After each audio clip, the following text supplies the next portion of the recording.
beauty, you made my day. Hurts to know you're going away. Seems like my life began to ruin now that you're departing pretty soon. But what more can I say? Sad to know that you're leaving.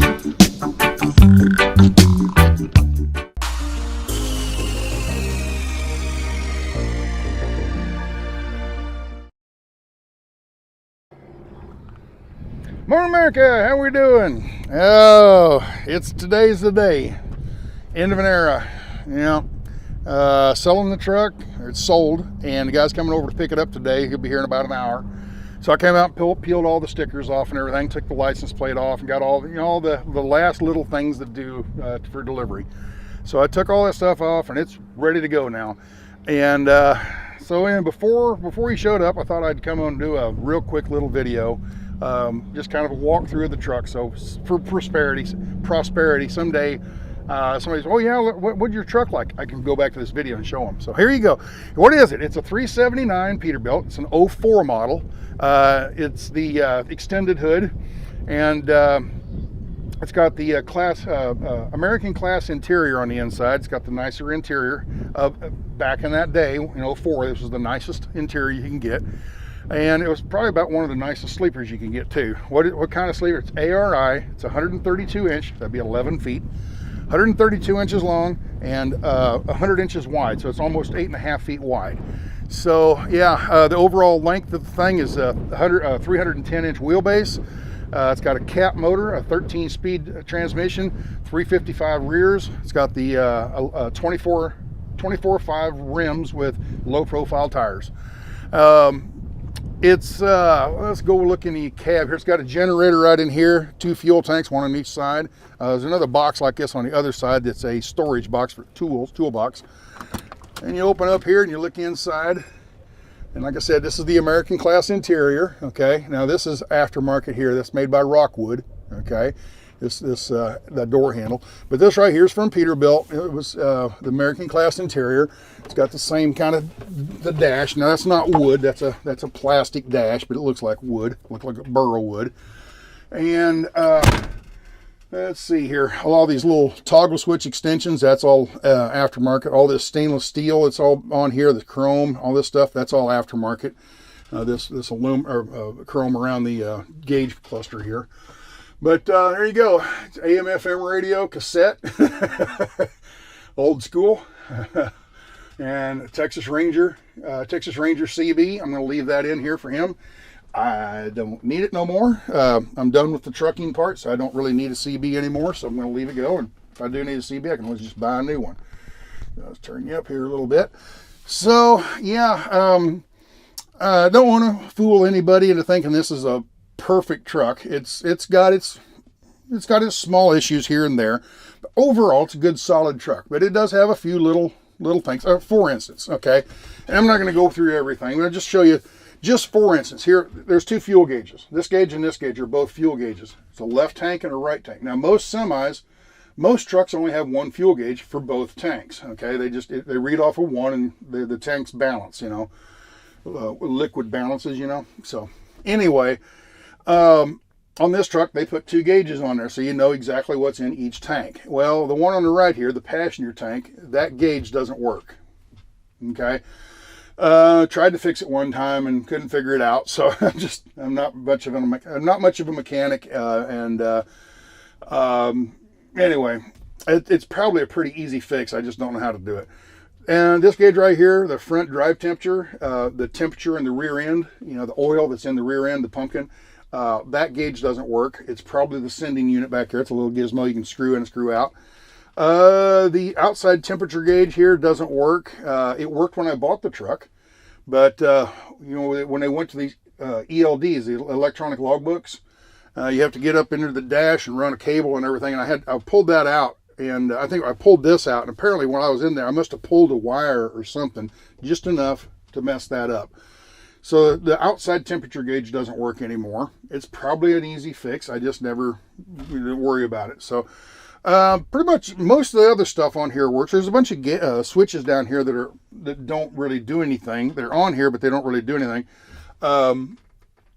There's some switches over here for air dump on the trailer. Well, I don't have that kind of a trailer, but if you have a trailer that has like spread axles and you want to dump one or both axles, there's a switch over here to do that.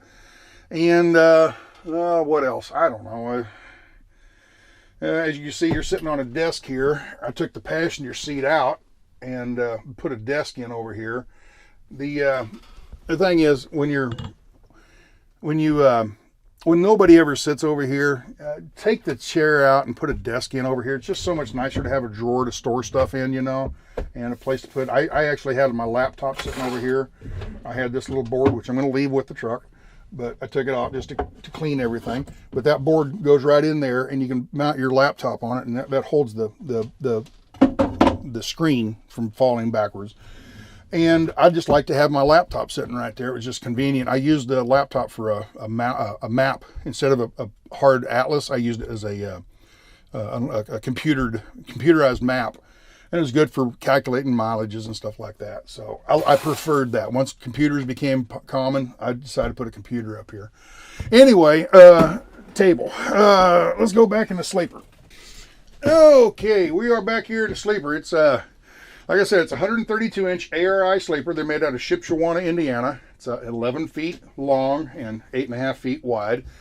And it's got a kitchen on this side here. Back here's a shower.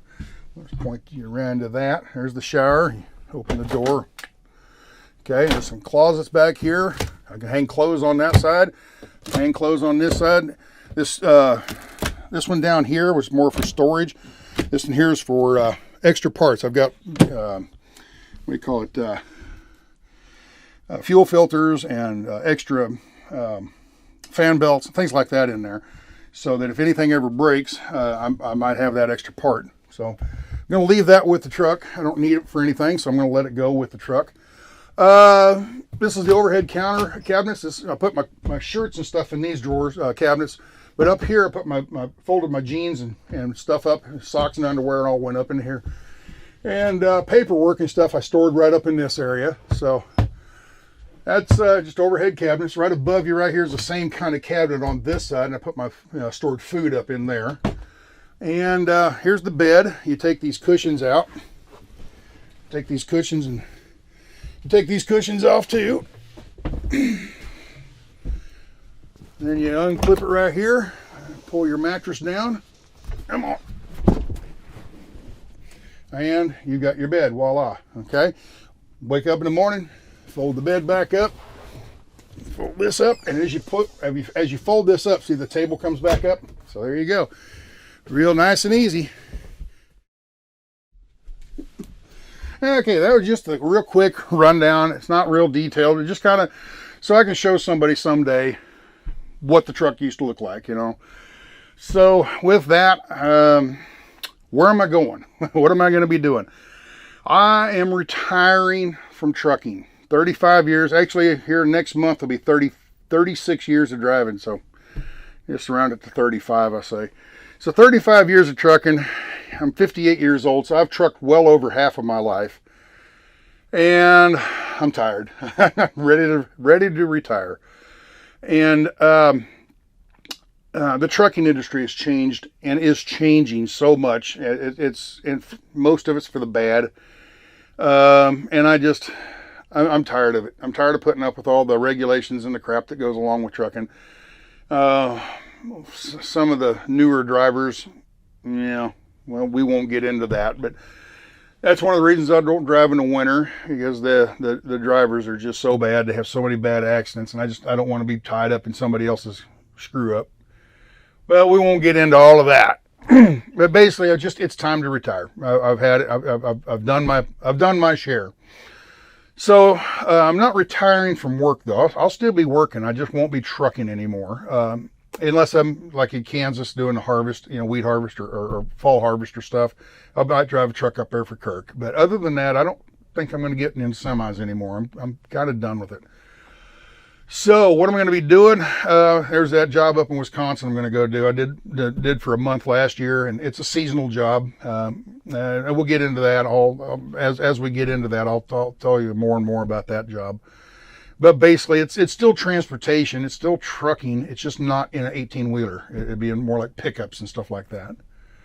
So it's not hot shot work, nothing like that. It's just, but anyway, it's marketing is what it is. So anyway, I'm going to probably go off and do that, and work for 3 or 4 months out of the summer, and then have the rest of the year off. So that's kind of where I'm aiming right now. So with that, the YouTube channel will continue.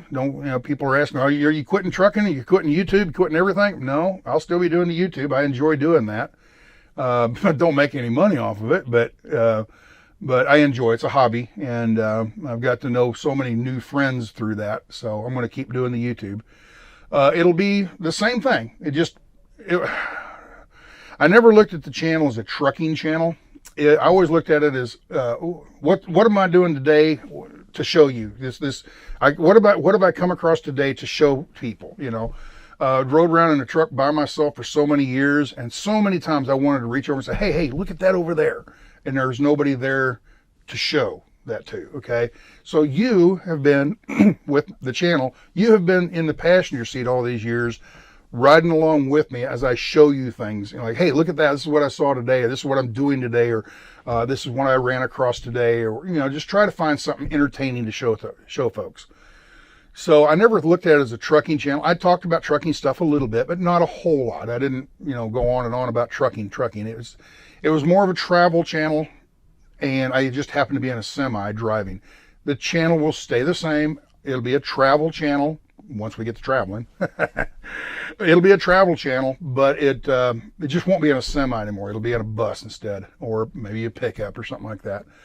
So with that, that's what the future holds. So all right, so with that, y'all be good, and stay tuned for new, different adventures. So y'all be good, take care, and I'm lost for words. I don't know what to say. Bye. We'll see you next time. There you go. Till next time. See y'all later.